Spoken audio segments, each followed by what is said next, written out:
So I recently watched well, first things first, I should probably tell you I'm a little sick today.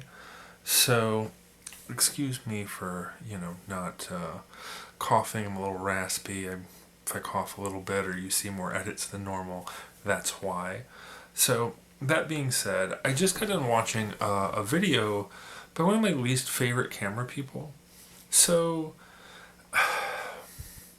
like, it's funny, it's a love hate relationship because most of the camera YouTubers and people who talk about cameras, like, I am a bit of a geek. Like, I like following a lot of things that I don't really, have I don't have like a horse in that race kind of thing. And I think a lot of that has to do with, I used to have really bad gas. And by gas, I mean gear acquisition syndrome. I used to, there's something about always feeling like you need one more piece or one more thing to feel complete as a professional, that like, oh, imagine what I could do for this, imagine what I could do for that. And it becomes a very expensive hobby.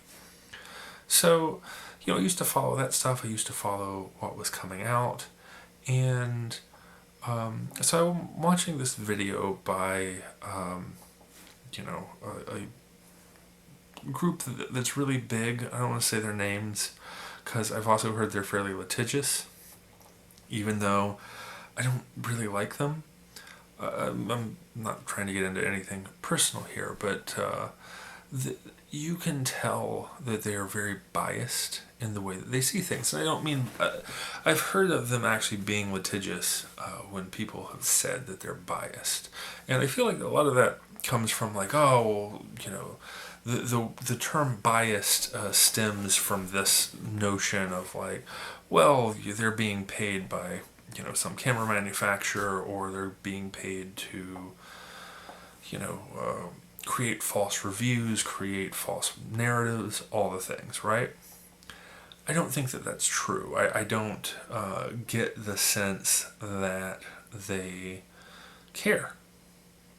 What I get the sense of is, one, I think there's a certain type of philosophy that they look for. I feel like that there's a bias in terms of they tend to be techie people. And by techie, I don't necessarily mean that they have, like the best gear or anything like that. What I'm saying is they buy shit that they don't need, because more so than being photographers, they sell photography gear through their channel. And one of the ways they do that is by constantly switching brands, constantly creating this fear of missing out, this FOMO of this is the new thing, and they create these narratives and everything changed. And a lot of what they're doing in the changing is trying to follow trends to say, oh, this is really popular right now, we're going to switch to, and we're going to try and ride that wave because it's selling really well. If we're getting affiliate links and commissions based upon this thing that's selling really well and we're advocates for it, then, we'll get more and more, affiliate money. So they're doing really well for themselves. I would imagine that they're in the 6 to 7 figure range. So for them, like, telling people to go out and spend, $10,000-$15,000 buying new stuff, that makes sense to them. The problem is most professionals, when you get into the idea of like, I have to make a return on my investment, that this is a company and that I need money back from that, the problem there is that I need to limit my spending.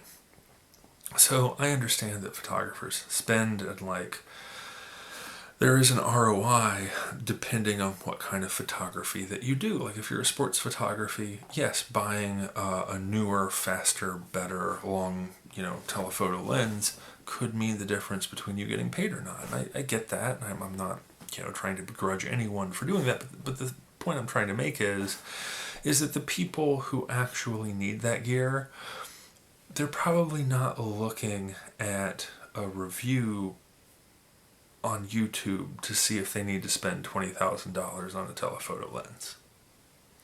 There is a reason why those reviews don't happen that much online, because here's the reality, right? If I'm getting, if my business, can afford, you know, tens of thousands of dollars on lenses and sports cameras, and that's my business, right? Like I'm taking pictures of birds in flight, or I'm doing some Discovery Channel, National Geographic, taking photos of a lion and its cubs a mile away, or trying to zoom in on some athlete's reaction from across a field as he wins a game. If that's my thing, then I'm probably not going to take the word of anybody else. What I'm probably going to do if I am in that sort of a field is I'm going to rent that equipment and run my own tests. Because it doesn't cost that much money to rent that equipment and run your own tests. I mean, relatively, like maybe the average person doesn't want to spend $200 or $300, but if it, if let's say hypothetically, like I'm a sports photographer, so let's say I'm in the NFL, right? So at most I can do 17 games a year.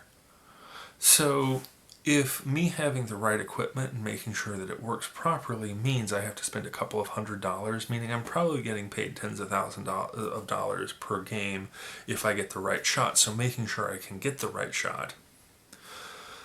If I have to spend a couple $100s here or there to make sure I get the right equipment for me, they're going to do that. They're not going to just take somebody's word for it.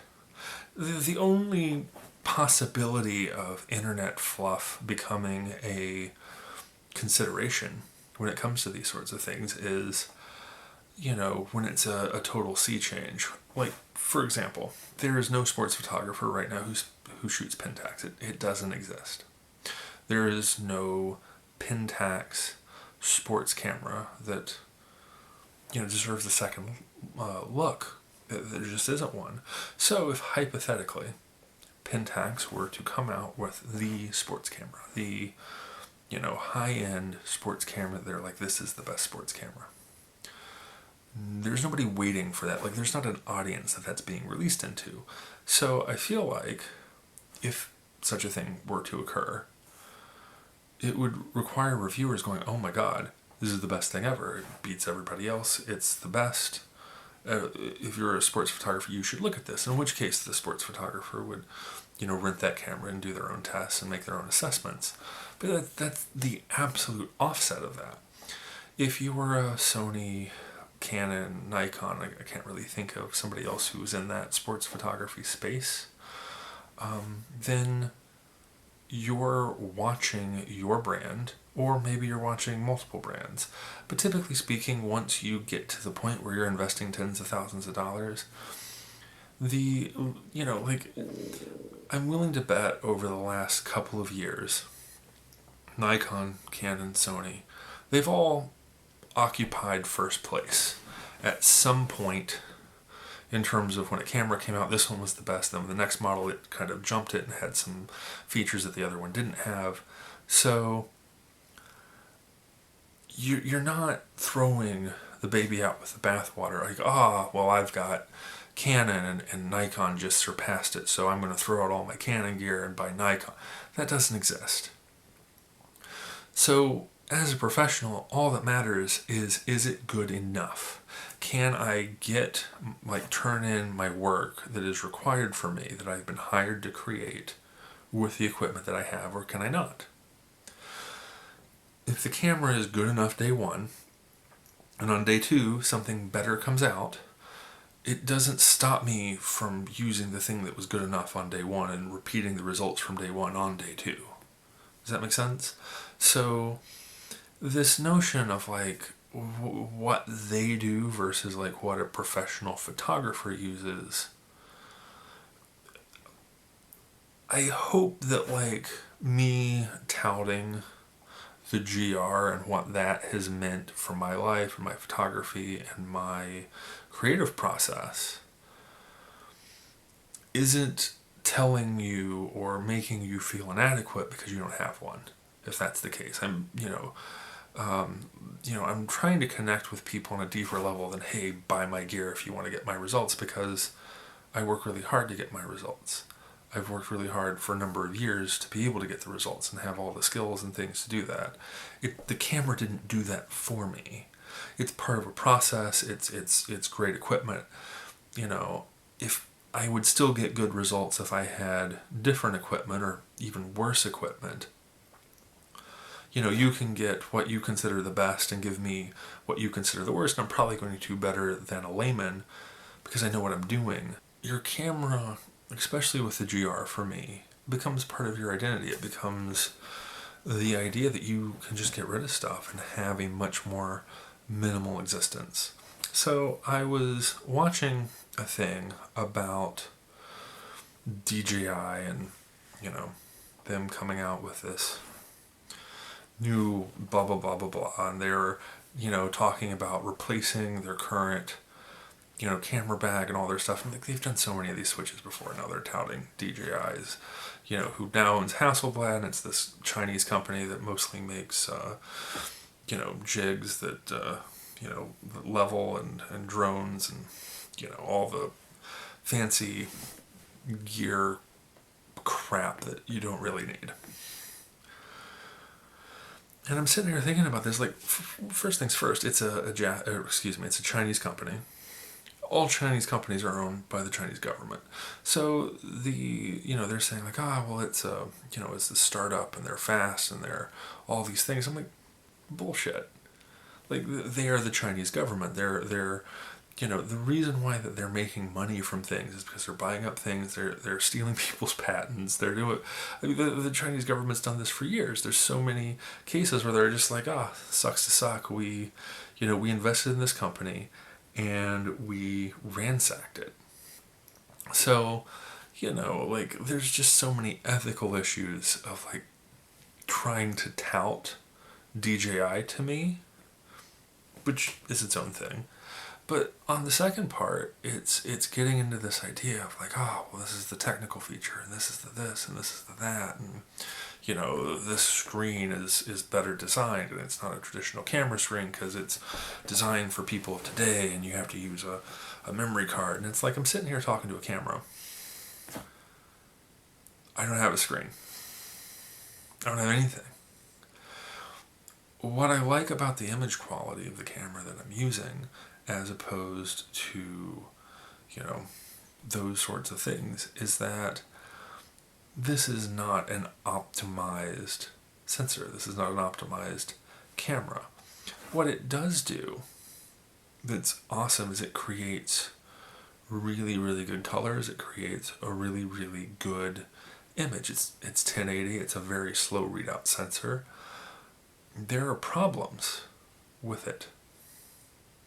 And yet, I'm going to make a whole video about GRs and video, but I don't think there's a problem when I look at it. Like when I kind of stop trying to look for things to be technically wrong, I'm like, it's either a good picture or it's not. And I get it. Like, one of the biggest pet peeves of me, and I'm imagining most photographers, you go to somebody's house and then people want you to, for free, review other photographers that they've hired, not you, work. So like the biggest one that you get is, please sit and look at our wedding photos. And I understand the rationale, because the rationale is I just spent $1,000, $2,000, $3,000, $10,000 on this wedding photographer. And I like them, I think, but I want you to give me permission to feel like I made a good purchase on what I spent my money on. Okay.